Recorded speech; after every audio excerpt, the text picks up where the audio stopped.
الله أكبر الله أكبر الله أكبر لا إله إلا الله الله أكبر الله أكبر ولله الحمد الله أكبر الله أكبر الله أكبر لا إله إلا الله الله أكبر الله أكبر ولله الحمد الله أكبر الله أكبر الله أكبر.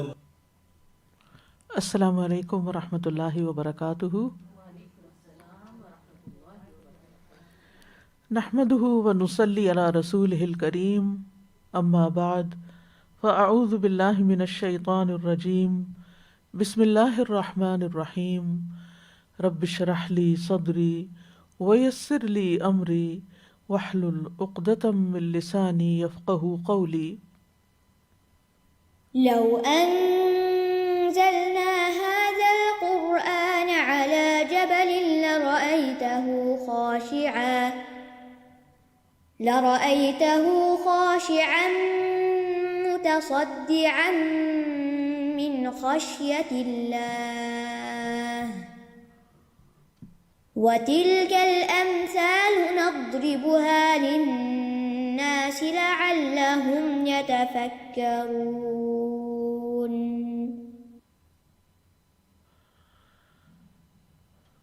امثال القرآن کے پروگرام کے سلسلے میں آج ہم کلمہ طیبہ اور کلمہ خبیثہ کی مثال کے بارے میں پڑھیں گے، جو سورۃ ابراہیم کی آیت نمبر 24 اور 25 میں بیان ہوئی ہے.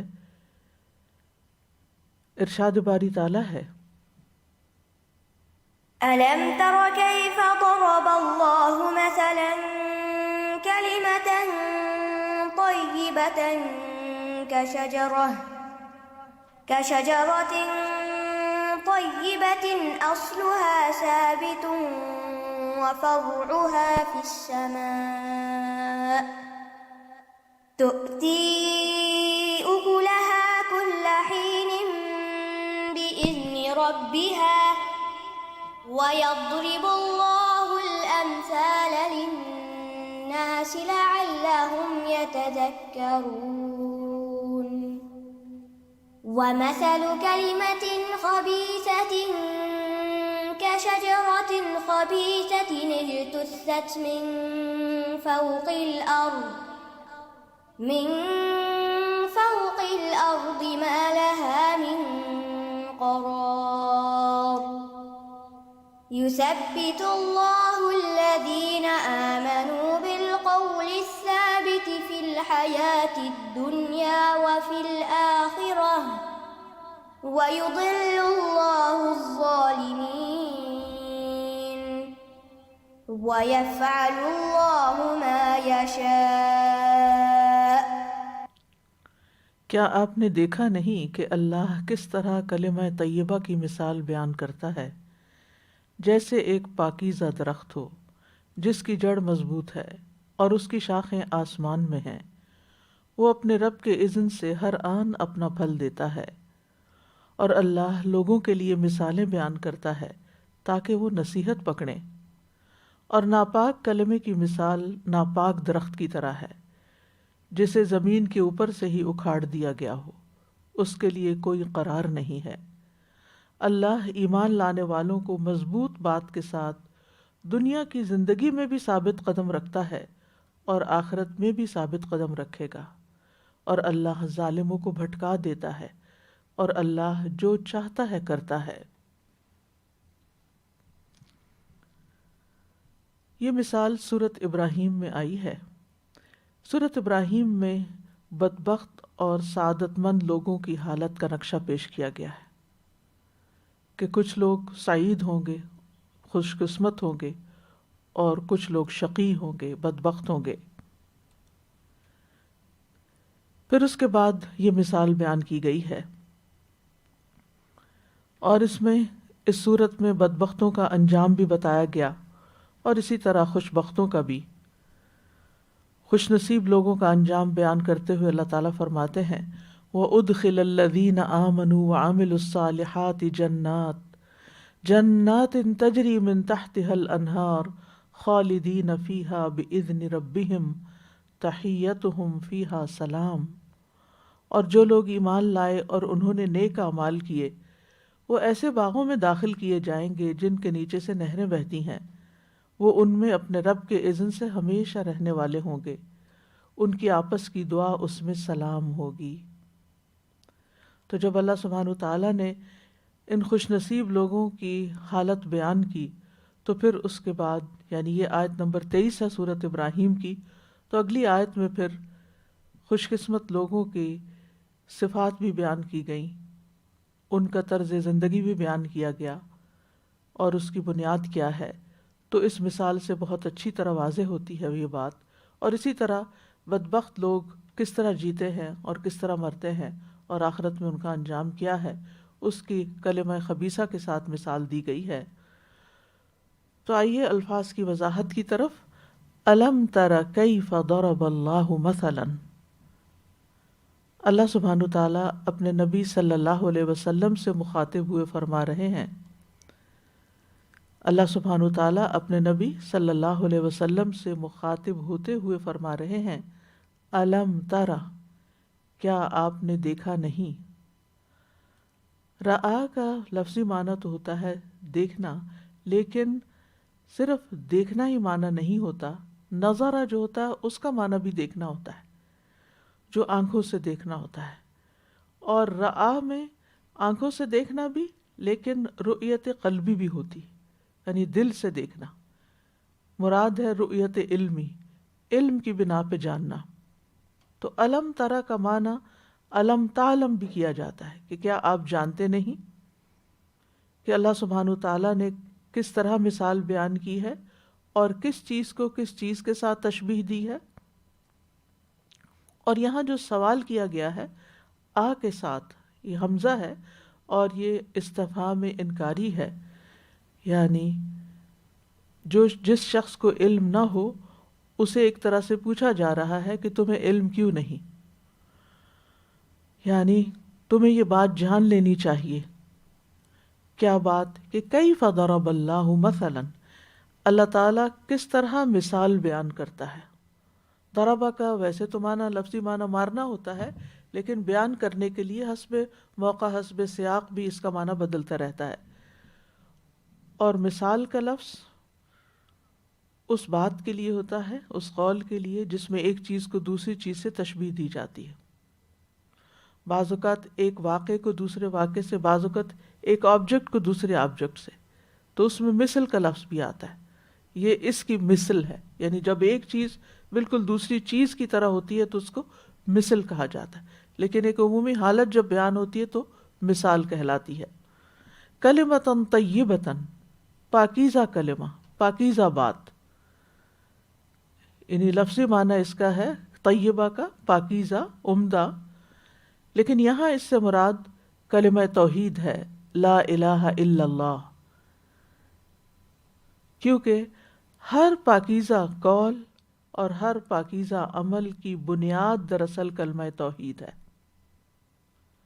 اور کلمہ طیبہ میں ہر طرح کی پاکیزہ باتیں، اسی طرح اللہ سبحانہ تعالیٰ کا ذکر جیسے تسبیح ہے، تحمید ہے، تہلیل ہے، یہ ساری چیزیں بھی آ جاتی ہیں کلمہ طیبہ میں۔ اور اسی طرح جتنے بھی اعمال صالح کی اقسام ہیں ان سب کی بنیاد یہی کلمہ ہے لا الہ الا اللہ، جس سے انسان کا اخلاص ظاہر ہوتا ہے۔ تو اس کی مثال کیسے ہے؟ کشجرۃ طیبۃ، پاکیزہ درخت کی طرح۔ اور یہ درخت کون سا ہے؟ مفسرین نے عمومی طور پر اس سے مراد کھجور کا درخت لیا ہے، کیونکہ اس کا پھل جو ہے وہ عمدہ ہوتا ہے، اس کے شاخیں اور اس کی جڑیں اور اس کی سب چیزوں کے اندر فائدہ ہی فائدہ پایا جاتا ہے۔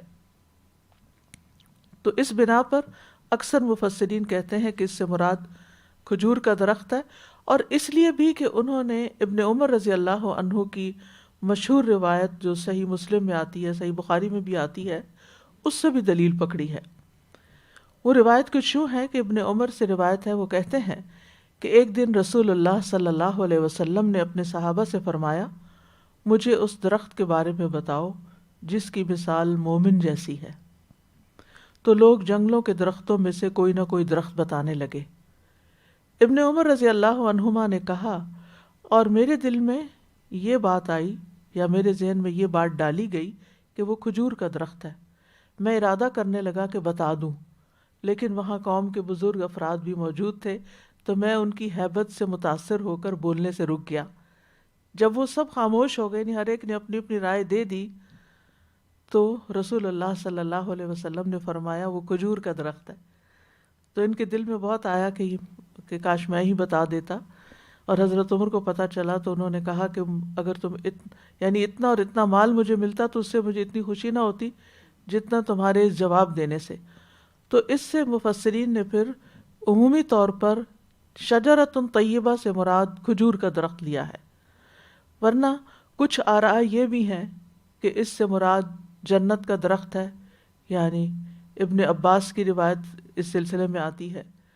ایک قول یہ بھی ہے کہ یہ ہر وہ درخت ہے جو پھل دیتا ہے، جیسے کھجور، انجیر، انگور، انار وغیرہ وغیرہ۔ ابن عباس سے ایک روایت اور بھی ہے کہ اس سے مراد جوز ہندی ہے، یعنی ہندوستان کے بادام کا درخت۔ اور درخت سے مراد کون ہے؟ ابن عباس کہتے ہیں کہ اس سے مراد مومن ہے، شجرہ طیبہ سے مراد مومن ہے، اور مومن کلمہ طیبہ کی گواہی دیتا ہے۔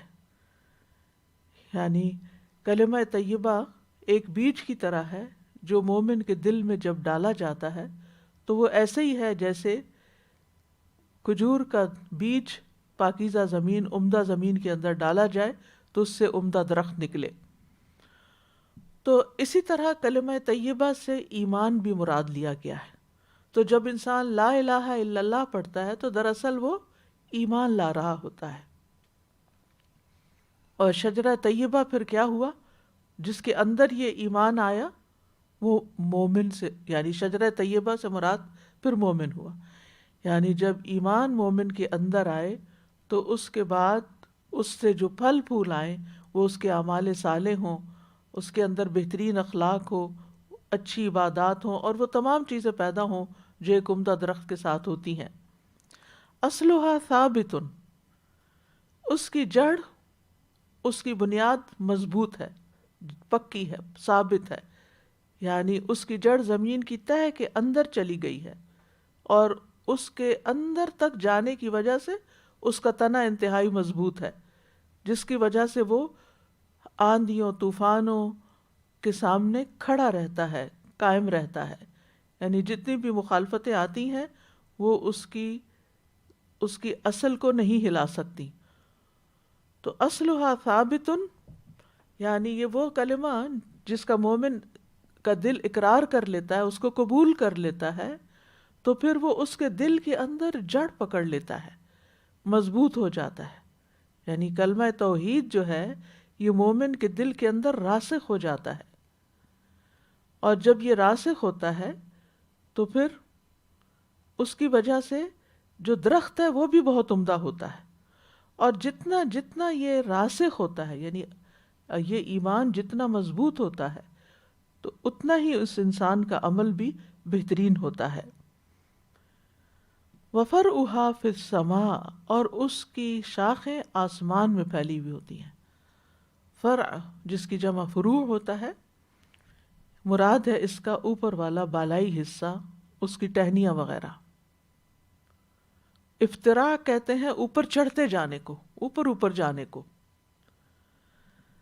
فی السماء، سما سے ویسے مراد آسمان ہوتا ہے، لیکن یہاں بلندی بھی مراد ہے۔ جیسے کل کی مثال میں بھی ہم نے پڑھا، سما آسمان کے لیے، ہیون کے لیے بھی استعمال ہوتا ہے، اور سما بلند جگہ کے لیے بھی استعمال ہوتا ہے۔ یعنی بلندی کے لحاظ سے، اونچا ہونے کے لحاظ سے یہ آسمانوں کی طرف جاتا ہے، اور جو درخت جتنا اونچا جاتا ہے وہ اتنا ہی حسین منظر پیش کرتا ہے، اتنا ہی خوبصورت ہوتا ہے. یہ اس کے حسن و جمال کی علامت ہوتی ہے کہ وہ بہت اونچا چلا گیا ہے. اور پھر آپ دیکھیے کہ جو عمدہ درخت ہوتا ہے اس کی شان بھی یہی ہوتی ہے کہ اس کی جڑیں مضبوط ہوں، وہ زمین سے بھی اپنی غذا حاصل کرے اور پھر فضا سے بھی اپنی غذا حاصل کرے. جدید تحقیق سے یہ بات بھی ثابت ہوئی ہے کہ جو بڑے درخت ہوتے ہیں وہ اپنی غذا کا صرف 5% زمین سے حاصل کرتے ہیں، باقی فضا سے حاصل کرتے ہیں. تو گویا اس کی شاخیں اور اس کا تنا جتنا اوپر جاتا ہے، کیونکہ آپ دیکھیے کہ زمین کے نیچے گندگی، کوڑا کا پولوشن اور بہت ساری چیزیں ایسی ہوتی ہیں کہ جو درختوں کو متاثر کرتی ہیں. آگے ہم کلمہ خبیثہ کی مثال پڑھیں گے کہ جو زمین پہ پھیلا ہوا ہے، جھاڑ جھنکار ہے. تو آپ نے دیکھا ہوگا کبھی سڑک کے کنارے سفر کرتے ہوئے کہ جو اونچے درخت ہوتے ہیں وہ پھر سرسبز نظر آتے ہیں، اور جو نیچے ہوتے ہیں بیکار قسم کے ہوتے ہیں، جو گرد و غبار ہوتا ہے وہ سارا ان کے اوپر پڑا ہوا ہوتا ہے. بعض اوقات ان کی شکل تک نظر نہیں آتی کہ یہ کس چیز کا پودا ہے. تو جو پودا بلند ہوتا ہے، جو درخت بلند ہوتا ہے، فرعها فی السماء ہوتا ہے، جو وہ اتنا ہی خوبصورت ہوتا ہے. اور فرعها فی السماء سے یہاں مراد مومن کے نیک اعمال ہیں، اور مومن کے نیک اعمال آسمانوں کی طرف اٹھتے ہیں کلمہ توحید کی بدولت. جیسے قرآن مجید کی سورۃ فاطر میں آتا ہے، الیہ یصعد الکلم الطیب والعمل الصالح یرفعہ، اسی کی طرف ہر پاکیزہ بات چڑھتی ہے اور نیک عمل اسے بلند کرتا ہے. یعنی مومن کو بلندیاں نیک اعمال کی وجہ سے ملتی ہیں. یعنی جب مومن کے دل کے اندر اللہ کی معرفت راسخ ہوتی ہے، وہ اس کی تصدیق کرتا ہے، اس کلمے کے ساتھ ہی کلام کرتا ہے اور اس کے مطابق ہی عمل کرتا ہے، تو پھر یہ سارے اس کے اعمال اوپر چڑھ جاتے ہیں، قبولیت اختیار کرتے ہیں. یعنی اخلاص کی وجہ سے اعمال صالح اللہ سبحانہ تعالیٰ تک پہنچتے ہیں. اور یہ بھی کہا گیا ہے کہ اصلها ثابت، اگر اخلاص ہے تو فرعها فی السماء سے مراد اللہ کی خشیت ہے. یعنی جتنا جتنا جس کے اندر اخلاص ہوتا ہے اتنا زیادہ اس کا اللہ کے ساتھ تعلق ہوتا ہے، اور پھر وہ اتنا ہی زیادہ اللہ سے ڈرتا بھی ہے. اور اخلاص کی بدولت انسان کو ثابت قدمی بھی ملتی ہے. آپ دیکھیے کہ یوسف علیہ السلام کتنے حسین تھے، نوجوان تھے، اور اس وقت غلام بھی تھے، اور ایک انتہائی بڑی سٹیٹس کی عورت نے، کہا جاتا ہے ملکہ تھی اس وقت کی، جس نے ان کو برائی کی دعوت دی، اور اس کے اندر اس کی اتھارٹی بھی تھی اور اس کی شدت بھی تھی، اور اس نے ہر طرح کا انتظام بھی کیا تھا کہ وہ بہت اندر تک ان کو برائی کی دعوت دے رہی تھی. لیکن اللہ سبحانہ تعالیٰ نے ان کو بچا لیا. لولا ان رآ برہان ربی، تو یہ برہان کیا تھی؟ یہ ان کا اخلاص تھا، یہ ان کی توحید تھی، یہ اللہ کی خشیت تھی کہ جس کی وجہ سے انہوں نے اس کا انکار کر دیا. ورنہ آپ دیکھیے کہ کوئی صورت بظاہر نظر نہیں آتی ایسے موقع پر کسی انسان کے انکار کرنے کی، اور ایسی عورت کو انکار کرنے کی کہ جو ایک عام عورت نہیں ہے. لیکن یوسف علیہ السلام کو اللہ سبحانہ تعالیٰ نے ان کے اخلاص کی وجہ سے بچا لیا. تو بہرحال فرعها فی السماء، اس سے ایک معنی یہ بھی لیا گیا ہے کہ اس سے مراد آسمانوں میں مومن کا تذکرہ ہے. یعنی مومن رہتا زمین پر ہے، اس کی جڑیں زمین میں ہیں، ابھی وہ زمین پر ہی کام کر رہا ہے، لیکن اس کا چرچا آسمانوں میں بھی ہے. یعنی جتنا جتنا جو شخص اخلاص کے ساتھ عمل کرتا ہے اتنا ہی اس کا ذکر ملائے اعلیٰ میں ہوتا ہے. اور خاص طور پر جب وہ اللہ کا ذکر کرتا ہے، فاذکرونی اذکرکم. ربیع بن انس سے مروی ہے، وہ کہتے ہیں کہ اس کا مطلب یہ ہے کہ اس کا تنا زمین میں گڑا ہوا ہے، اور وہ اصلھا ثابت کے ساتھ فی الارض بھی پڑھا کرتے تھے. وہ کہتے ہیں کہ یہ مومن ہے جس کی مثال بیان کی گئی ہے کہ وہ اللہ تعالیٰ کے لیے اخلاص اختیار کرتا ہے اور پھر اس اخلاص پر مبنی عبادت کرتا ہے، یعنی دکھاوے کی عبادت نہیں کرتا۔ پھر اسی طرح ہم جانتے ہیں کہ تسبیحات جو ہیں وہ آسمانوں کی طرف اٹھتی ہیں۔ سنن ابن ماجہ کی روایت ہے، رسول اللہ صلی اللہ علیہ وسلم نے فرمایا، بے شک تم لوگ اللہ کی عظمت کا جو ذکر کرتے ہو، یعنی کلمہ طیبہ جو کہتے ہو، دوسرے لفظوں میں یعنی سبحان اللہ، لا الہ الا اللہ، الحمد للہ، تو یہ الفاظ عرش کے گرد چکر لگاتے ہیں، فرعہا فی السماء۔ ان کلمات کی ایسی بنبناہٹ ہوتی ہے جیسے شہد کی مکھیوں کی بنبناہٹ۔ یہ کلمات اپنے ذکر کرنے والے کی اللہ کے ہاں یاد دلاتے ہیں۔ کیا تم میں سے کوئی یہ پسند نہیں کرتا کہ اس کے لیے کوئی ایسا ہو یا ہمیشہ اللہ کے ہاں اس کی یاد دلائی جاتی رہے، یعنی جب تک وہ یہ اذکار کرتا رہے تو اس کی یاد وہاں پر موجود رہے۔ اسی طرح ہم جانتے ہیں کہ اللہ کے ذکر کے علاوہ قرآن مجید کی تلاوت جو ہے یہ بھی آسمانوں میں تذکرے کا سبب ہے۔ فرعہا فی السماء، یعنی یہ نیکیاں ایسی ہیں کہ جو آسمانوں تک جا پہنچتی ہیں۔ رسول اللہ صلی اللہ علیہ وسلم نے فرمایا، صحیح ترغیب و ترہیب کی روایت ہے کہ قرآن کی تلاوت اور اللہ عز و جل کے ذکر کو لازم کر لو، کیونکہ یہ آسمان میں تمہارے تذکرے کا باعث ہیں اور زمین میں تمہارے لیے نور اور روشنی کا سبب، یعنی اس سے تمہیں اپنی زندگی کی راہیں ملیں گی، نیکیوں کے مواقع ملیں گے، اچھے برے میں فیصلہ کرنے کی قوت ملے گی، کیونکہ نور سے چیزیں روشن ہوتی ہیں نا، اور نور کا برعکس اندھیرے ہیں، تو اندھیروں سے نکلنے کے لیے انسان کو نور چاہیے۔ تو یہ چیز انسان کے لیے، یہ ذکر جو ہے وہ انسان کے لیے نور کا باعث ہوتا ہے۔ پھر فرمایا تؤتی اکلہا کل حین باذن ربہا، تؤتی وہ دیتا ہے، یعنی یہ درخت دیتا ہے، اکلہا اپنا پھل۔ اکل کہتے ہیں کھائی جانے والی چیز کو، اکلا کا معنی ہوتا ہے کھانا، اس نے کھایا، اور اکل وہ چیز جو کھائی جا سکے، یعنی اپنے معقولات۔ ویسے تو درخت کے اوپر کئی طرح کی چیزیں لگتی ہیں، لیکن اکل سے مراد وہ چیزیں ہیں جو کھانے کے قابل ہوں۔ درخت پہ پتے بھی ہوتے ہیں، درخت پہ پھول بھی لگتے ہیں، درخت کے اوپر اس کے بڈز وغیرہ بھی ہوتے ہیں، بیج بھی ہوتے ہیں جو پک جاتے ہیں، پھل وغیرہ، لیکن یہاں اکل سے مراد کھانے کے قابل چیز۔ مراد یہ ہے کہ یہ نہایت عمدہ اور پاکیزہ درخت اپنا پھل نکالتا رہتا ہے۔ کب؟ کل حین، ہر وقت۔ کل حین کے کئی معنی کیے گئے۔ حین عربی زبان میں وقت کو کہتے ہیں۔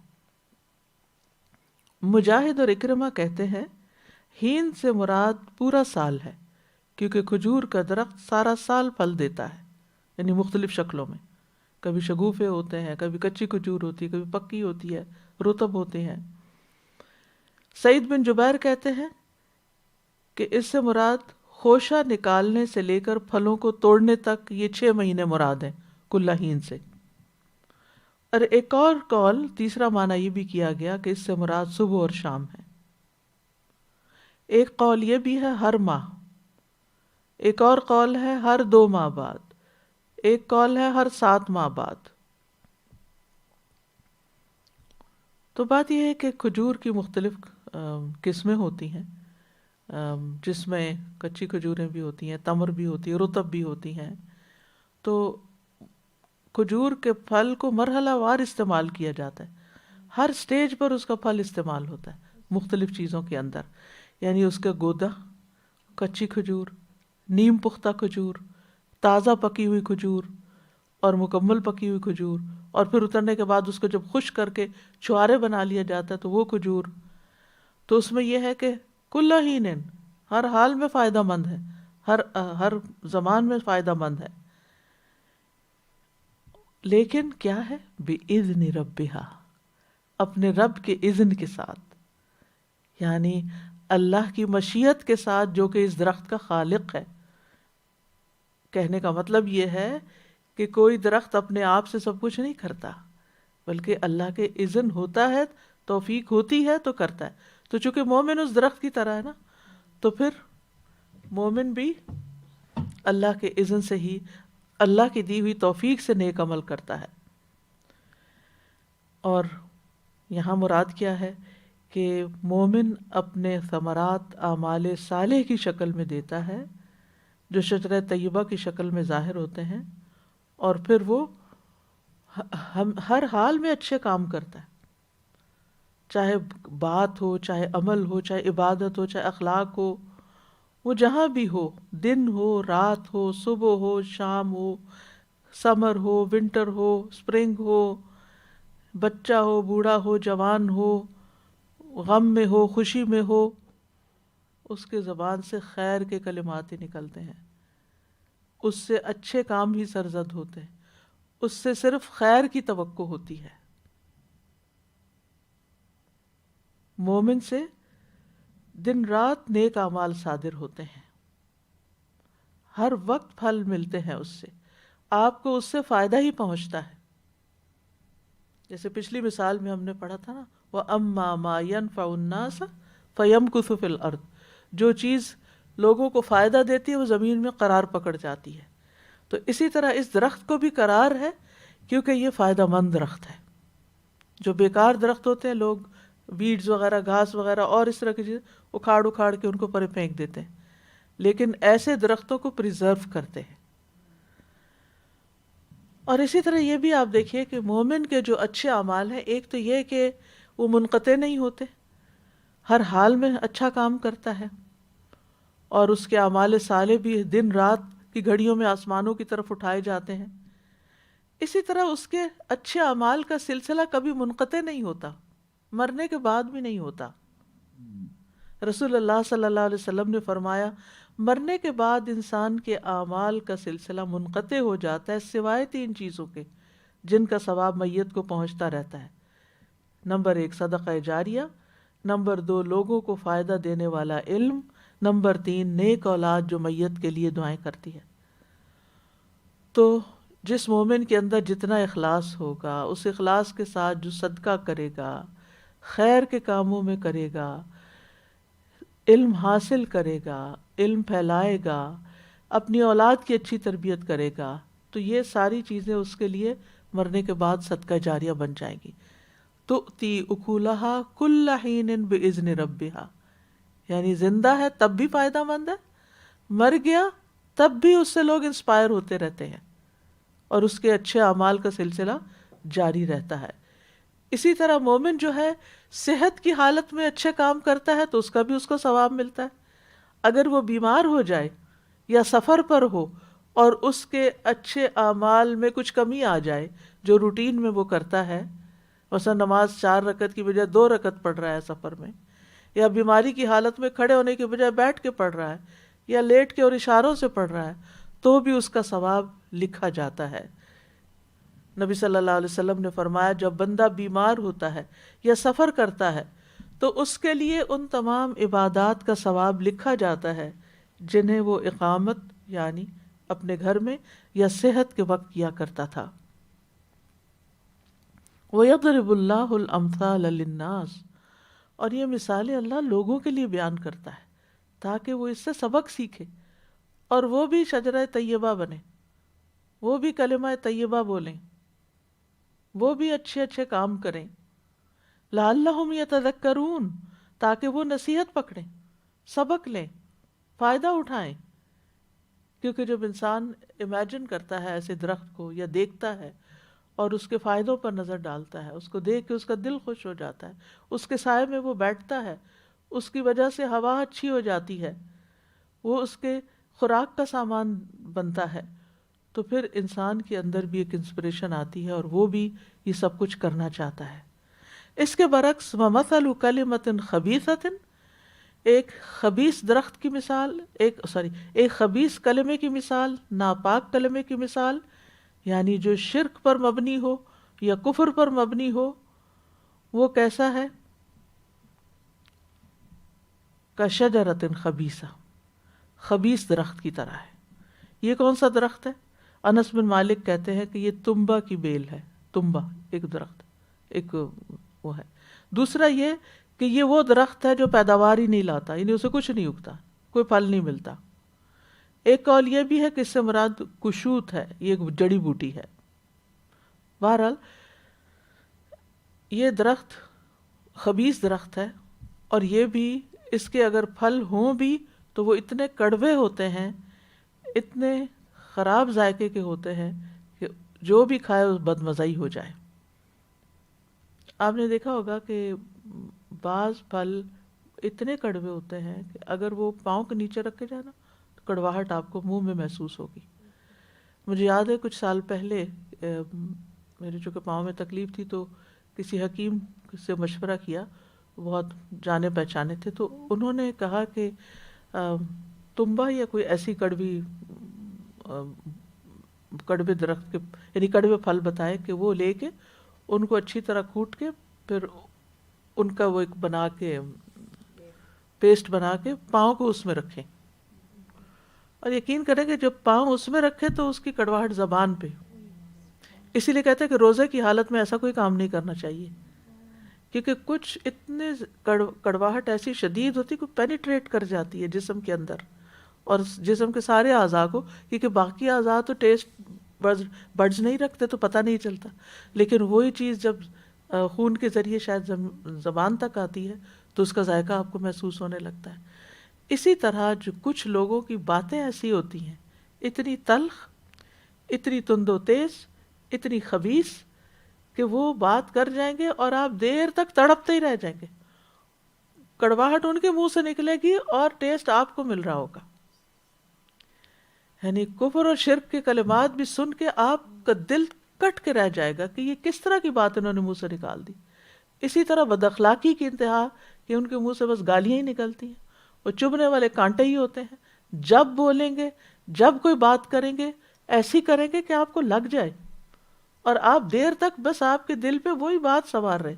یعنی بہت دفعہ ایسے ہوتا ہے نا کہ بعض لوگ کوئی ایسی بات کہہ جاتے ہیں کہ آپ اس سے پیچھا نہیں چھڑا سکتے، آپ چاہتے ہیں کہ بھول جائیں اس بات کو، لیکن پلٹ پلٹ کے آپ کے ذہن میں آتی، پلٹ پلٹ کے، اور آپ کو تکلیف دیتی رہتی، جیسے کوئی سانپ ہو تو بار بار ڈستا رہے۔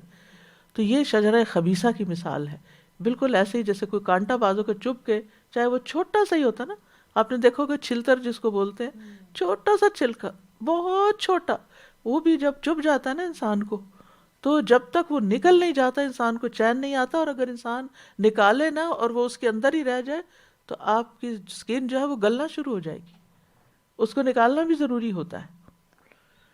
اجتثت من فوق الارض، اس کو زمین کے اوپر سے ہی اکھاڑ پھینک۔ تست کا لفظ جو ہے یہ جث سے ہے، جیم سا اس کا روٹ ہے۔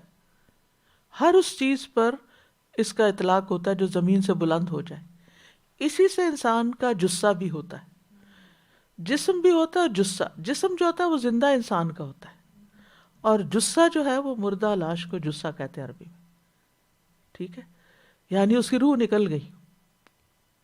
تو یہ ایسا درخت ہوتا ہے، یا ایسا پودا ہوتا ہے، درخت تو نہیں کہنا چاہیے، یہ وہ ایسا پودا ہوتا ہے کلمہ خبیثہ کہ جس کی جڑیں انتہائی کمزور ہوتی ہیں اور اوپر ہوتا ہے، چونکہ تکلیف دیتا ہے تو لوگ اس کو فوراً نکال کے پھینکتے چلے جاتے، اس کو ٹکنے نہیں دیتے۔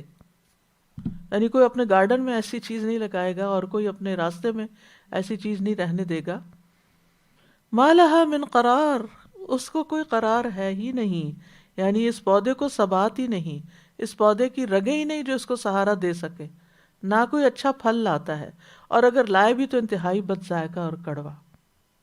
یہی مثال ایک خبیث انسان کی ہے، شرک کرنے والے یا کفر کرنے والے یا بد اخلاق اور بد زبان اور کلمہ خبیثہ بولنے والے کی، کہ اس کے اندر کوئی خیر و بھلائی نہیں، نہ اس کے اعمال آسمان کی طرف بلند ہوتے ہیں اور نہ اس کا کوئی عمل قبول کیا جاتا ہے، اور یہ سب سے بدترین چیز ہے جو زمین پر پائی جاتی ہے، جو لوگوں کو تکلیف دیتی ہے۔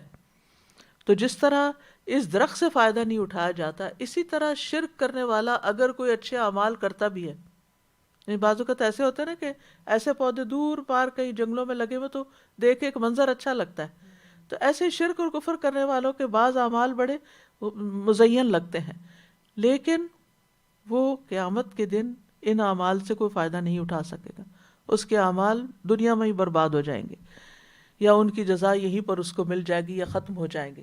یثبت اللہ الذین آمنوا، اللہ تعالیٰ ثابت قدمی عطا کرتا ہے ان لوگوں کو جو ایمان لائے، یعنی اللہ اپنے مومن بندوں کو ثبات عطا کرتا ہے جو کامل طور پر دل سے ایمان لاتے ہیں، زبان سے اس کی تصدیق بھی کرتے ہیں اور جوارح سے عمل بھی کرتے ہیں، کیونکہ حقیقی ایمان جو ہوتا ہے نا اس کا ثمرہ اعمال کی صورت میں ظاہر ہوتا ہے۔ یہ ہو نہیں سکتا کہ جس کا ایمان سچا ہو، خالص ہو، اچھا ہو، پھر اس کی گفتگو اچھی نہ ہو، پھر اس کے معاملات اچھے نہ ہو، پھر اس کے تعلقات اچھے نہ ہو، اس کی عبادات اچھی نہ ہو، یہ نہیں ہو سکتا۔ تو اللہ ثابت قدمی عطا کرتا ہے ایمان والوں کو کس چیز کے ساتھ؟ بالقول الثابت، ثابت بات کے ساتھ، مضبوط بات کے ساتھ، یعنی کلمہ شہادت اور کلمہ اخلاص کے ساتھ، عقیدہ توحید کے ساتھ، فی الحیات الدنیا و فی الآخرہ، دنیا کی زندگی میں بھی اور آخرت میں بھی۔ یعنی دنیا کی زندگی سے اس کی وہ زندگی مراد ہے جو وہ اس زمین پر بسر کرتا ہے، اور آخرت سے مراد سب سے پہلا مرحلہ آخرت کا جیسے قبر ہے، یعنی قبر میں جو سوال جواب اس سے کیے جاتے ہیں وہاں وہ ثابت قدمی عطا کرتا ہے۔ دنیا میں اللہ تعالیٰ اہل ایمان کو سخت سے سخت آزمائشوں میں اسلام پہ قائم رکھتا ہے، جیسے فرعون کی بیٹی کی مشاطہ تھی، جس نے وہ اس کی جو ہیئر ڈریسر تھی، کہ جب اس کے ہاتھ سے کنگھی گری اور اس نے بسم اللہ پڑھ کے اٹھائی تو وہ فرعون کی بیٹی بولی کہ کیا یہ میرے باپ کا نام لیا تم نے؟ کہا کہ نہیں، جس نے آسمان و زمین کو پیدا کیا سب کو۔ تو اس بنا پر اس کو مار ڈالا گیا۔ تو اس کی خوشبو جنت میں آ رہی تھی جب نبی صلی اللہ علیہ وسلم نے معراج کی۔ اسی طرح اصحاب الاخدود کو آپ دیکھ لیجیے، آگ کے گڑھوں میں انہیں گرایا گیا، النار ذات الوقود اذ ہم علیہا قعود۔ پھر ان انبیاء اور شہداء کو دیکھ لیجیے جو اللہ کے راستے میں قتل ہوئے، یعنی جان دے دی انہوں نے، اپنی بات سے نہیں ہٹے، اسلام کا دامن نہیں چھوڑا۔ ابراہیم علیہ السلام کو دیکھ لیجیے، کس طرح اللہ تعالیٰ نے ان کو ثابت قدمی عطا کی کہ آگ میں پھینکے گئے، پھر بھی وہ اپنی بات سے باز نہیں آئے۔ اسی طرح نبی صلی اللہ علیہ وسلم پر کتنی آزمائشیں آئیں، صحابہ کرام پر، حضرت بلال کی کہانی آپ کو معلوم، حضرت عمار، حضرت یاسر، حضرت خباب بن ارت، سمیہ، خبیب، ان پہ آنے والی تنگیاں اور مصیبتیں، ان سب میں وہ ثابت قدم رہے اور خاتمہ بالخیر ہوا۔ ایسے ہی لوگ قبر میں منکر نکیر کے سوالات کے جوابات بھی صحیح طریقے سے دے پائیں گے۔ اللہ تعالیٰ ان کو وہاں بھی اس کلمے کی برکت سے ثابت قدمی عطا کرے گا۔ صحیح بخاری میں آتا ہے، رسول اللہ صلی اللہ علیہ وسلم نے فرمایا، مسلمان سے جب قبر میں سوال کیا جاتا ہے تو وہ شہادت دیتا ہے کہ اللہ کے سوا کوئی معبود برحق نہیں اور محمد صلی اللہ علیہ وسلم اللہ کے رسول ہیں۔ اور اس ارشاد باریک تعالیٰ کا بھی یہی مفہوم ہے، یثبت اللہ الذین آمنوا بالقول الثابت فی الحیات الدنیا وفی الآخرہ۔ اسی طرح قبر کے 3 سوال کتاب جو ہے اس میں وہ بہت ساری احادیث لکھی گئی ہیں کہ انسان جب فوت ہوتا ہے تو قبر میں اس کو جب سوال کیے جاتے ہیں تو مومن کیا جواب دیتا ہے کہ میں اس بات کی گواہی دیتا ہوں کہ اللہ کے سوا کوئی معبود نہیں، اور یہ کہ محمد صلی اللہ علیہ وسلم اس کے بندے اور رسول ہیں۔ یہ کہہ کے یہ سن کے فرشتہ کہتا ہے تم نے سچ کہا، اور پھر جو نہیں جواب دے سکتا اس پہ سزا ہوتی ہے، اور جو صحیح جواب دیتا ہے اس کے لیے جنت کا دروازہ کھول دیا جاتا ہے اور جہنم بھی دکھائی جاتی ہے بہرحال اس کو۔ تو کہنے کا مطلب یہ ہے کہ اس ساری تفصیلی حدیث کے بعد جو سلسلہ صحیحہ میں آتی ہے، نبی صلی اللہ علیہ وسلم نے فرمایا اللہ ایمان والوں کو کلمہ توحید پر ثابت قدم رکھتا ہے۔ حضرت عائشہ سے بھی روایت ہے، وہ عرض کرتی ہیں اللہ کے رسول صلی اللہ علیہ وسلم، یہ امت اپنی قبروں میں آزمائی جائے گی تو میرا کیا حال ہوگا، میں تو بہت کمزور عورت ہوں۔ آپ نے فرمایا اللہ تعالیٰ ان لوگوں کو جو ایمان لائے ہیں قول ثابت کے ساتھ دنیا کی زندگی میں اور آخرت میں ثابت قدم رکھتا ہے، یعنی جو دنیا میں ثابت قدم رہ گیا وہ انشاءاللہ قبر میں بھی ثابت قدم رہے گا۔ اس کے برعکس وَيُضِلُّ اللَّهُ الظَّالِمِينَ، ظالموں کو اللہ بھٹکا دیتا ہے، گمراہ کر دیتا ہے، یعنی دنیا میں بھی وہ اپنی گمراہی میں بھٹکتے رہتے ہیں، بڑھتے چلے جاتے ہیں، ان کو مہلت ملی رہتی ہے اور وہ بھٹک رہے ہوتے ہیں۔ اور اسی طرح قبر میں بھی سوال کا جواب دینے میں وہ کنفیوز ہو جائیں گے، صحیح جواب نہ دے سکیں گے۔ منافق کیا کہے گا، کافر کیا کہے گا، ہاں لا ادری، یا منافق کہے گا وہ لوگ جو کہتے تھے میں بھی وہی کہتا تھا، کیونکہ اس نے دل سے اس کو قبول نہیں کیا تھا۔ وَيَفْعَلُ اللَّهُ مَا يَشَاءُ، اور اللہ کرتا ہے جو وہ چاہتا ہے، یعنی اہل ایمان کو ثابت قدم رکھنا، ظالموں کو ہدایت سے محروم رکھنا، یہ اللہ کی مرضی پر منحصر ہے۔ وہ چاہتا تو سب انسانوں کو ہدایت پہ مجبور کر دیتا، وَلَوْ شَاءَ لَهَدَاكُمْ أَجْمَعِينَ، لیکن اس نے انسانوں کو چوائس دی، مَنْ شَاءَ فَلْيُؤْمِنْ وَمَنْ شَاءَ فَلْيَكْفُرْ، اب جو جدھر جانا چاہتا ہے اللہ تعالیٰ اس کے لیے وہی راستہ آسان کر دیتے ہیں۔ تو بہرحال یہ مثالیں جو ہیں، یہ ایک کلمہ طیبہ کی مثال ہے اور ایک کلمہ خبیثہ کی مثال ہے، تو بہت ہی عمدہ مثال ہے جس سے ہمیں زندگی کا ایک بہترین پہلو سمجھ میں آتا ہے، اور وہ یہ کہ ہماری زندگی میں کلمہ طیبہ، کلمہ اخلاص، کلمہ توحید، لا الہ الا اللہ کی بہت بڑی اہمیت ہے۔ اس کے بغیر نہ کوئی عمل قبول ہے اور نہ کوئی عمل درست ہو سکتا ہے۔ تو ہمیں سب سے زیادہ اس بنیاد پر ورک کرنے کی ضرورت ہے کہ ہم اللہ سبحانہ وتعالی کے مقام کو پہچانیں، لا الہ الا اللہ کا معنی جانیں، اور پھر اس کے مطابق اپنی نیتوں کو بھی درست کریں کہ ہر کام اللہ کے لیے کریں، اپنی زبان کو بھی درست کریں کہ وہ زبان سے وہ بات نکالیں جو اللہ تعالیٰ کو پسند ہو، اخلاق اور رویہ بھی وہ اختیار کریں جو اللہ تعالیٰ کو پسند ہو، عبادات بھی ویسی کریں جیسی سنت میں ہیں اور جو اللہ تعالیٰ کو راضی کر دیں۔ تو مومن جو ہے ایسے درخت کی طرح ہے جس میں خیر ہی خیر ہے۔ اس کے برعکس اگر ایمان درست نہیں ہوتا، کامل نہیں ہوتا، ناقص ہوتا ہے، تو انسان کے اندر سے خیر کی بجائے شر نکلتا ہے، کیونکہ اس کی نیت بھی درست نہیں ہوتی۔ اس کے اگر کچھ اچھے کام ہوتے بھی ہیں تو دنیاوی فائدے کے لیے، ریاکاری کی خاطر، شہرت اور دکھاوے کی خاطر ہوتے ہیں۔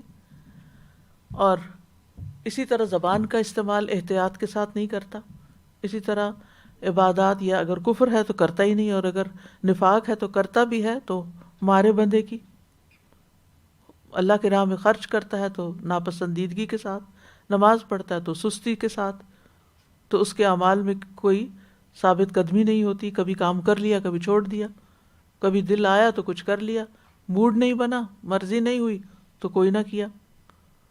تو مضبوط درخت جو ہوتا ہے وہ اصول کے اوپر ہوتا ہے، اسی لیے اس کا وصول آسمانوں پر ہوتا ہے، لیکن جو کمزور اور خبیث درخت ہوتا ہے اس کو کوئی قرار نہیں ہوتا، اس کے اندر کوئی استقامت نہیں ہوتی۔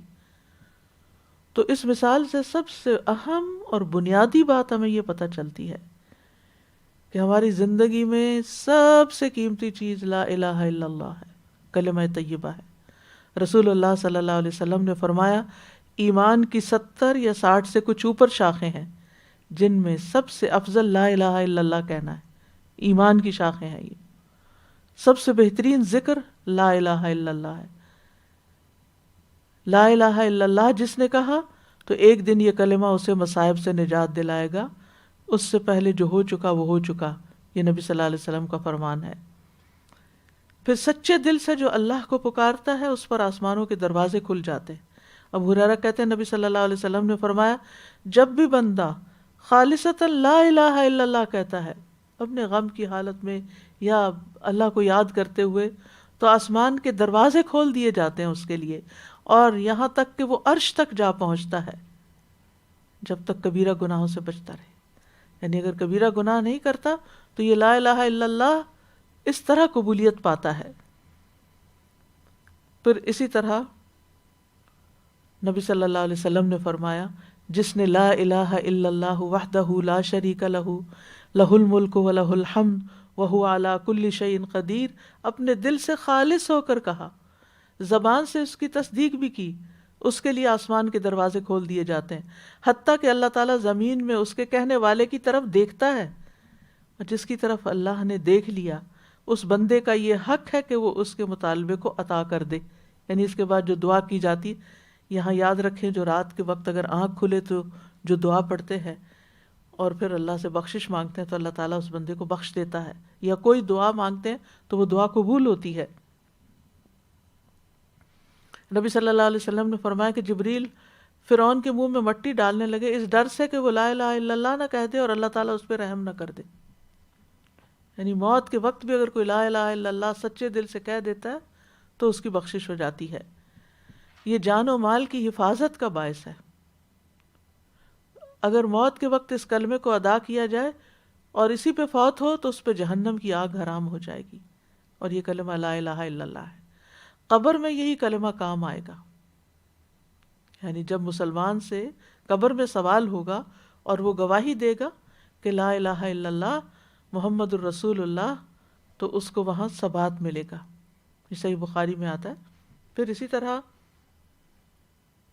جس وقت ابو طالب کا انتقال ہونے لگا تو رسول اللہ صلی اللہ علیہ وسلم ان کے پاس تشریف لے گئے اور فرمایا اے چچا آپ لا الہ الا اللہ کہہ دیجئے تاکہ میں آپ کے لیے اللہ کے ہاں جھگڑ سکوں، نہیں آپ کی شفاعت کروں.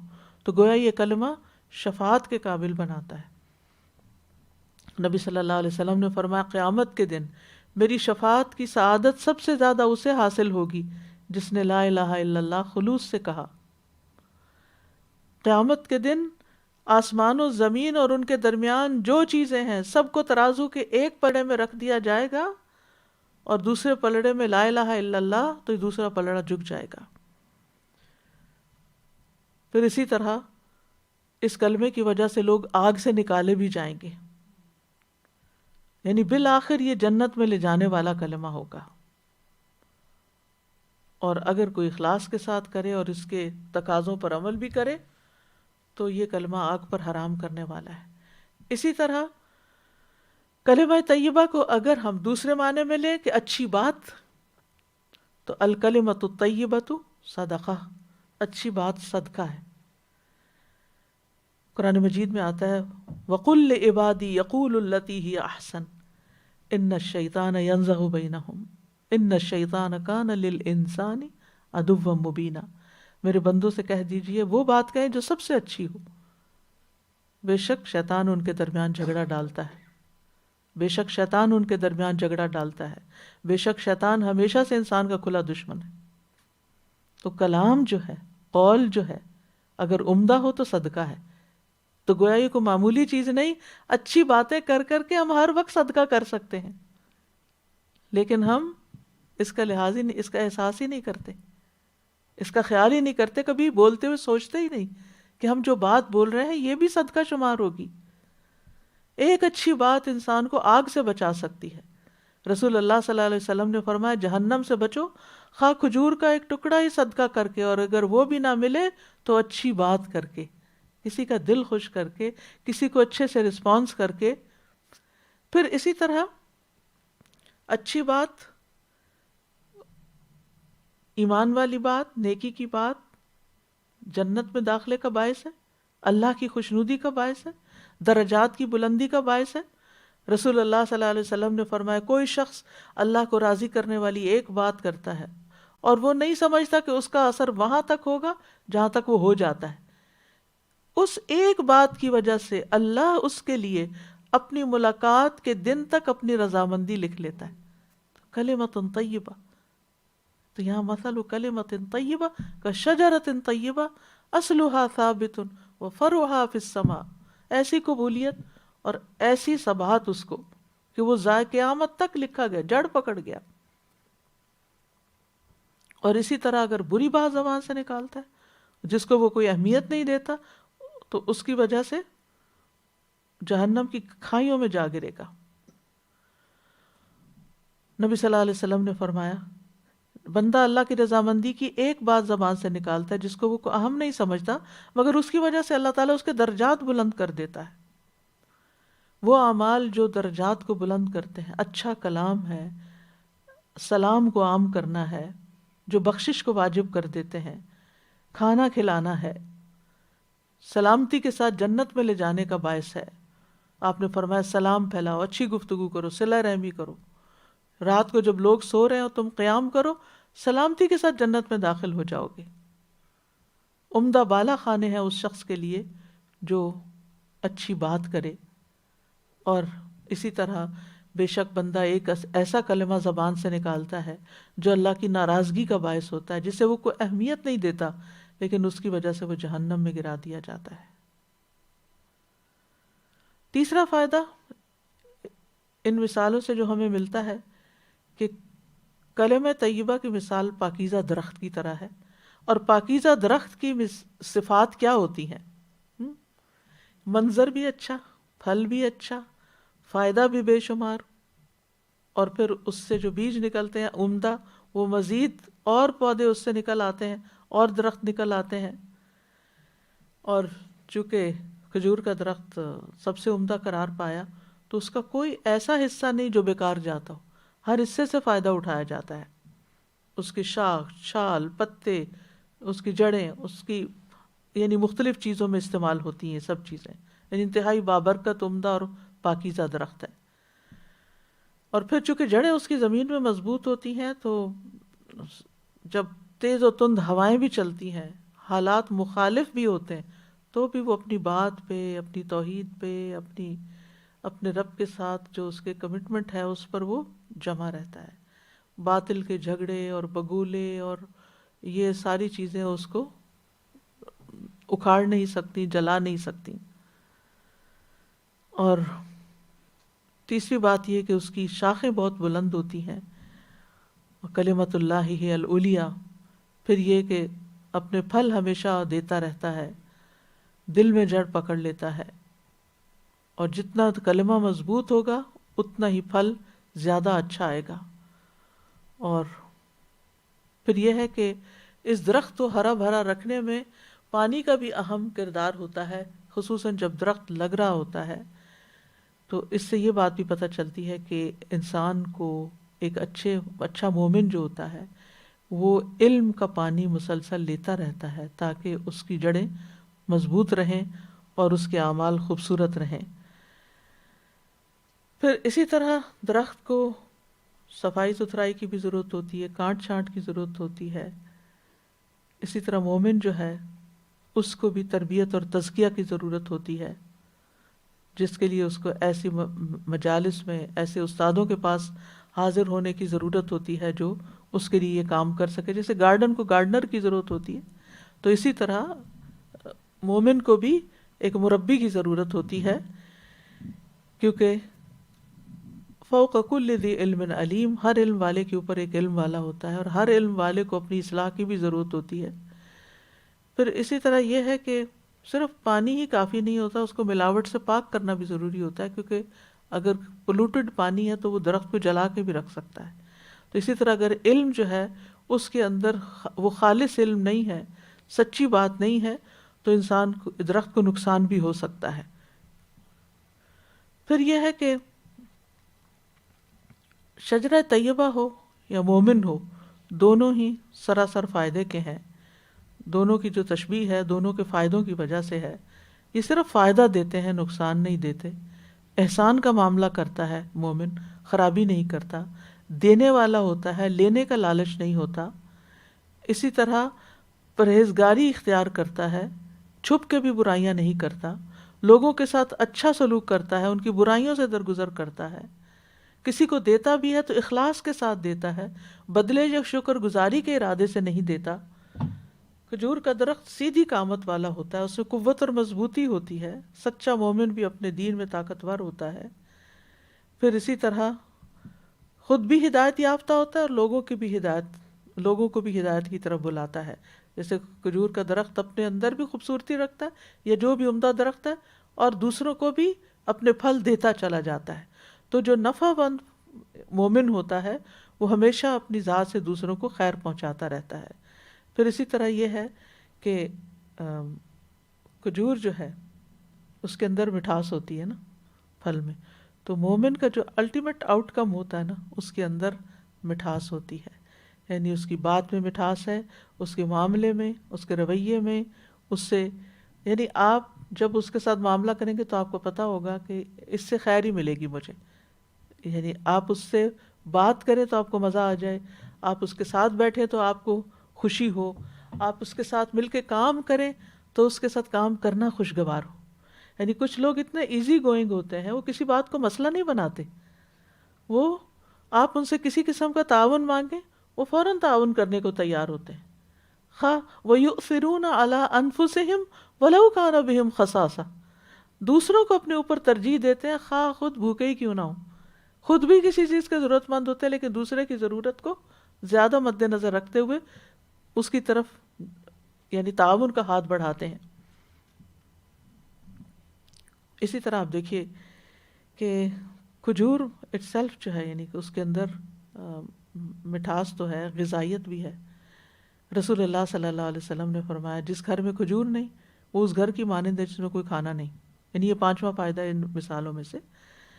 حضرت عائشہ فرماتی ہیں رسول اللہ صلی اللہ علیہ وسلم نے فرمایا اے عائشہ جس گھر میں کھجور نہ ہو گھر والے بھوکے ہیں. آپ نے 2 یا 3 بار یہ بات فرمائی. نبی صلی اللہ علیہ وسلم کی پسندیدہ اور محبوب غذاؤں میں سے مکھن اور کھجور تھا، اسی لیے کچھ لوگ ان دونوں کو اکٹھا کر لیتے ہیں. اور بعض اوقات آپ کے گھر میں کھانے کو کچھ نہیں ہوتا تھا، صرف پانی اور کھجور ہوتی تھی. 2 مہینے کھانا نہیں پکتا تھا اور کھجور پانی پر ہی گزارا ہوتا رہتا تھا. اللہ اکبر. ہم روزہ رکھنا ہو تو کیا کیا اہتمام کرتے ہیں، اور یہ نہ ہو تو روزہ افطار نہیں ہو سکتا، اور وہ نہ ہو تو رکھا نہیں جا سکتا. بہترین سحری ہے کھجور. نبی صلی اللہ علیہ وسلم نے فرمایا کھجور مومن کی بہترین سحری ہے. نبی صلی اللہ علیہ وسلم روزہ بھی کھجور سے افطار کرتے تھے، اگر تازہ ہوتی تو ٹھیک، ورنہ خشک، اگر خشک بھی نہ ملتی تو پانی کے چند گھونٹ پی لیتے تھے. اسی طرح کھجور کا صدقہ کرنا بھی بڑا فائدہ مند ہے. کھجور کا دینا وہ بھی بڑے خیر کی بات ہے. یعنی آپ نے فرمایا کھجور کا ٹکڑا دے کر ہی اپنے آپ کو آگ سے بچا لو. یعنی اور چیز کی بھی مثال ہو سکتی تھی لیکن خاص طور پر کھجور کی مثال آپ نے دی. پھر اللہ تعالیٰ ایک کھجور کو بڑھا کر احد پہاڑ جتنا کر دیتا ہے. جیسے حلال کمائی میں سے اگر کوئی شخص ایک کھجور کے برابر صدقہ کرتا ہے اور اللہ تعالیٰ صرف پاکیزہ چیزوں کو قبول کرتا ہے تو اللہ تعالیٰ اسے اپنے داہنے ہاتھ سے قبول کرتا ہے، پھر اس کو اس صدقہ دینے والے کے لیے بڑھاتا ہے، ایسے ہی جیسے کوئی اپنے گھوڑے کے بچے کو پال کے بڑھاتا ہے، یہاں تک کہ وہ صدقہ پہاڑ برابر ہو جاتا ہے. ایک کھجور، یہاں بھی کھجور کی مثال دی گئی. چھٹا فائدہ جو ان آیات سے ہمیں ملتا ہے وہ یہ کہ ایمان کے ساتھ ایمان پر ثابت قدمی دینے والے کچھ اسباب ہوتے ہیں. یعنی اگر ہم چاہتے ہیں کہ ہم لا الہ الا اللہ کہنے کے بعد جم جائیں اور ہمارے اعمال بہترین ہو جائیں تو پھر ہمیں کچھ کام کرنے ہوں گے. نمبر 1 قرآن کے ساتھ مضبوط تعلق، کیونکہ مسلسل تعلق جو ہے اس سے لنثبت بہ فؤادک، دل کو جماؤ ملتا ہے. دوسری بات دین پر مضبوطی سے قائم رہنا، یعنی اللہ کے احکامات قرآن کی تعلیم پر اگر انسان چلتا جائے تو پھر اشد تثبیتا ہو جاتا ہے. سورۃ النساء میں آتا ہے اگر وہ واقعی اس پہ عمل کرتے جو انہیں نصیحت کی جاتی ہے تو یہ ان کے لیے بہتر اور زیادہ ثابت قدم رکھنے والا ہوتا. تیسری چیز ہے دعا، ربنا لا تزغ قلوبنا بعد اذ ہدیتنا ربنا افرغ علینا صبرا وثبت اقدامنا. پھر چوتھی چیز ہے انبیاء کے واقعات میں غور و فکر کرنا. سورۃ ہود میں آتا ہے وَكُلًّا نَقُصُّ عَلَيْكَ مِنْ أَنْبَاءِ الرُّسُلِ مَا نُثَبِّتُ بِهِ فُؤَادَكَ. ہم رسولوں کی خبروں میں سے ہر وہ چیز آپ سے بیان کرتے ہیں جس کے ساتھ ہم آپ کے دل کو ثابت قدم رکھتے ہیں. یعنی سیرت الانبیاء پڑھیے، قصص الانبیاء پڑھیے ثابت قدمی کے لیے. پانچویں چیز ہے اللہ کا ذکر کرنا، کیونکہ ذکر کے اندر بہت عجیب و غریب تاثیر ہے اور یہ دین کے اوپر انسان کو ثابت قدم رکھتی ہے. آپ صلی اللہ علیہ وسلم نے فرمایا اس شخص کی مثال جو اپنے رب کا ذکر کرتا ہے اور جو نہیں کرتا زندہ اور مردہ کی طرح ہے.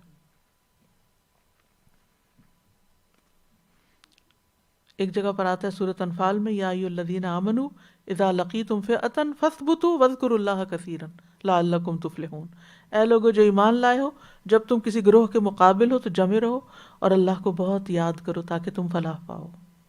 چھٹی چیز ہے نفس کے ساتھ جہاد کرنا، اپنی ویڈز کو نکالتے رہنا، خواہشات اور شبہات اور شہوات سے نبرد آزما ہوتے رہنا۔ پھر یہ کہ اللہ کے راستے میں کوشش کرنے والوں کا ساتھ دینا، اچھی صحبت، یعنی ایسی صحبت کہ جو آپ کو ایمان پر تقویت دے، آپ بھولیں تو آپ کو اللہ کی یاد دلائے، آپ سے غلطی ہو تو آپ کی غلطی کی اصلاح کی جائے۔ اور حقیقت میں ایک بہت بڑی غنیمت ہے، یعنی اچھا ساتھی ملنا۔ کسی کا کہنا ہے کہ اگر یہ خرید کر بھی حاصل کیا جا سکتا ہو تو انسان کو اپنا انتہائی قیمتی سرمایہ خرچ کر دینا چاہیے اچھے ساتھی کی تلاش میں۔ اللہ کے رسول صلی اللہ علیہ وسلم پر وحی آتی تھی، لیکن آپ کو بھی کیا کہا گیا؟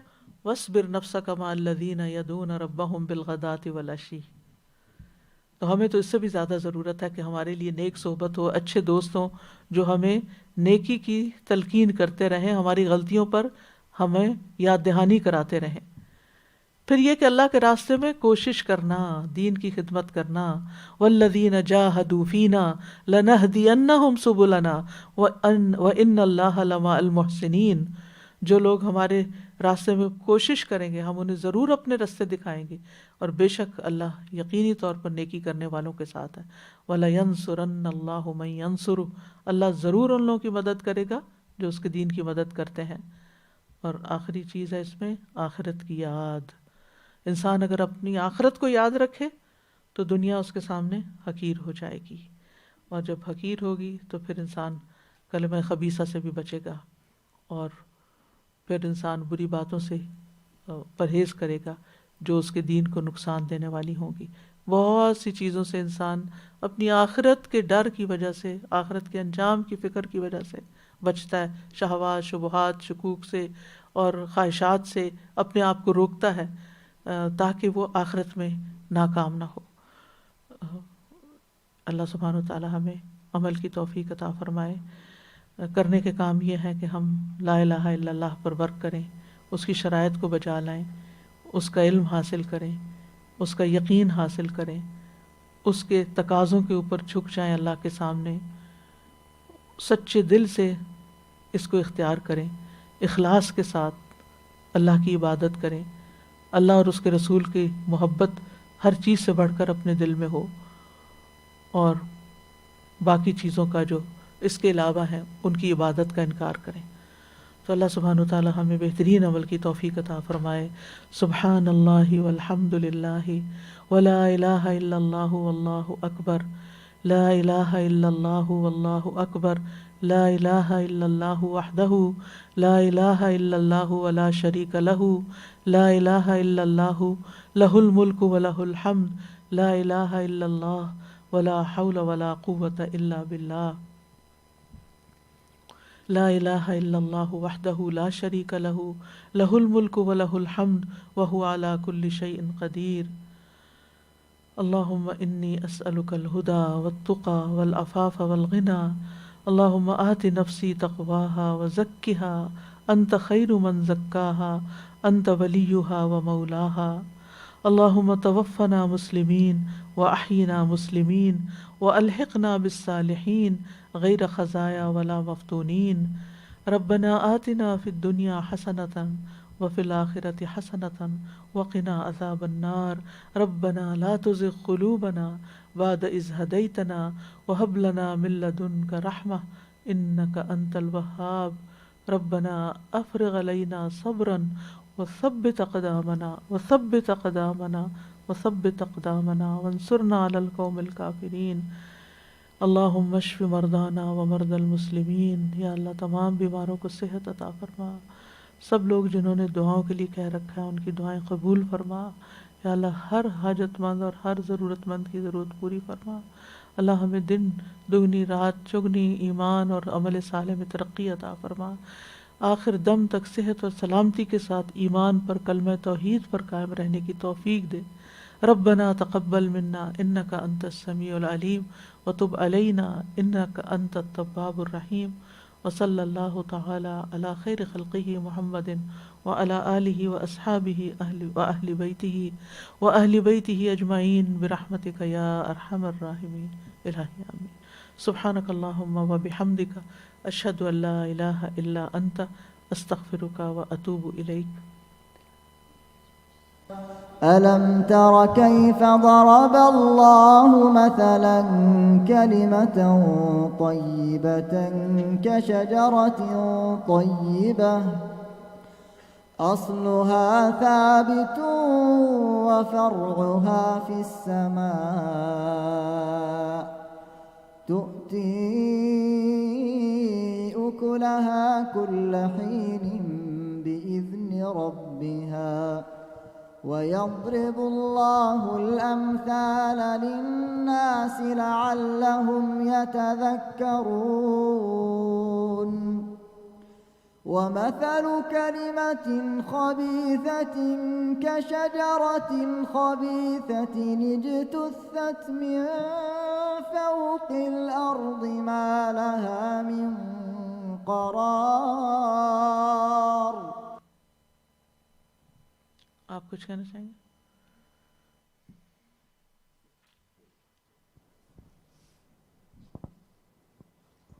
السلام علیکم ورحمۃ اللہ. میں یہ کہنا چاہ رہی تھی کہ دیز آر لائک کلمہ خبیثہ is like weeds.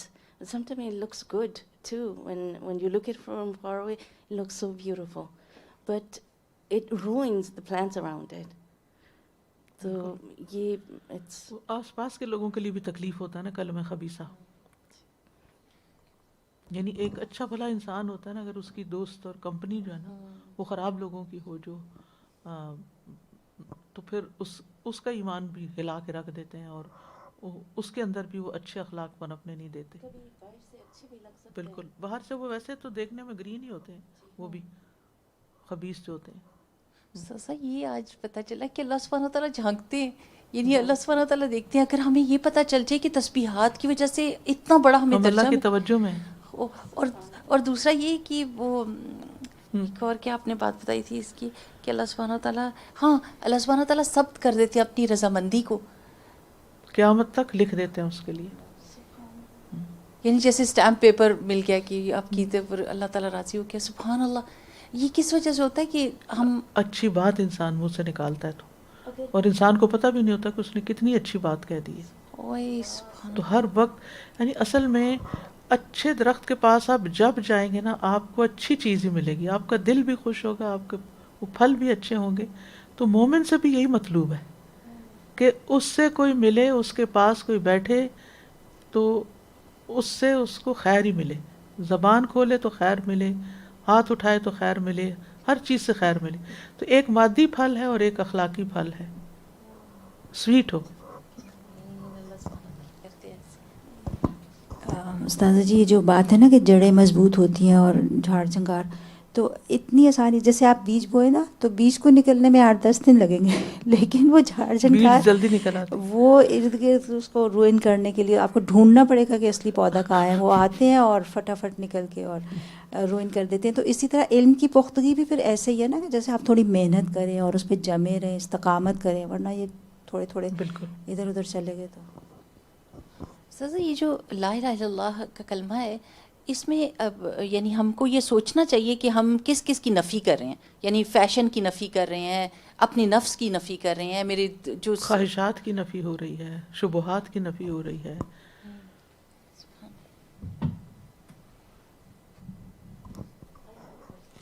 G question. سچ جی آپ نے ابھی فرمایا تھا کہ وہ جو ہے پاؤں اگر اس میں ڈالتے ہیں تو اس کا ٹیسٹ جاتا ہے زبان پہ. تو if we soak our feet in water, what is it like? Can we do that? نہیں میرا خیال ہے اس کا اتنا اثر نہیں ہوتا. Okay, thank you. جزاک اللہ خیر. یا کوئی چیز سونگھ لیتے ہیں تو اس کا نہیں اتنا ہوتا.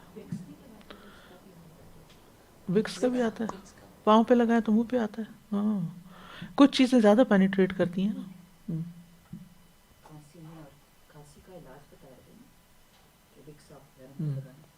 کھانسی انسان کی جاتی تو دیکھیں اس کا آٹومیٹیکلی وہاں سے ٹریول کر کے ٹریول لنگس کر تک بھی کے اثر آئے گا. اور رات تک، مطلب کہتے ہیں ایک رات میں کھانسی چلی جاتی ہے اگر آپ وکس لگا کے اور پھر جرابیں پہنے، اور اس کا اتنا اثر ہے. اوکے. لو أنزلنا هذا القرآن على جبل لرأيته خاشعا متصدعا من خشية الله وتلك الأمثال نضربها للناس لعلهم يتفكرون.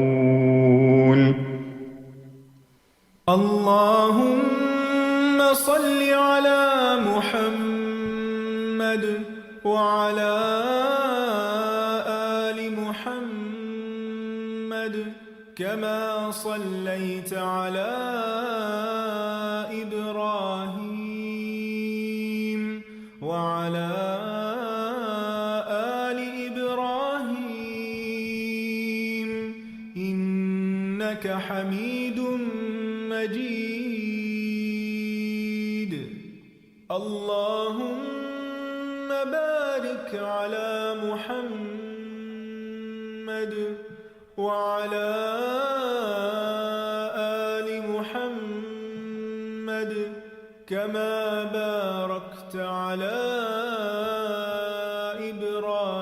إبراهيم وعلى آل إبراهيم إنك حميد مجيد.